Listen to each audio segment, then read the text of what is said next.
This week on Defining Aussie Culture, cricket, the Don Bradman story. Like all great Aussies, Don Bradman was a flat-out racist. He hated black people more than women.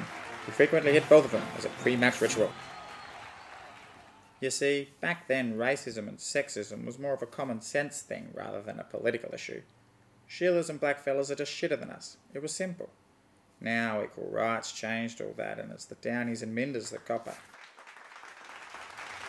When we're done here, we'll all go poofter bashing. What do you say, lads? Shit,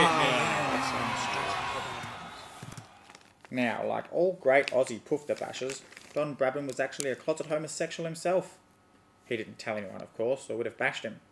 But we found out later he had a homosexual lover for years. A black fella, no less. In his most famous test of forever, Bradman needed just 3 more Tazos and he would have collected them all. He'd been up thunderboating his boyfriend Shakwakwa all night and needed to pass wind. He bent over. He let rip with a beauty that not only blew over the stumps, but also ensured the wiki could never bear children.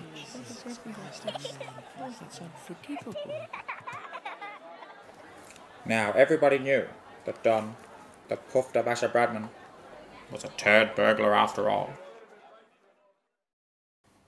We did the only thing we could do.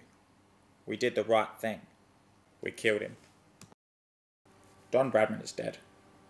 His Tazo collection will be distributed amongst the less gassy, less gay, more deserving members of this proud, straight, and racist Australian cricket team.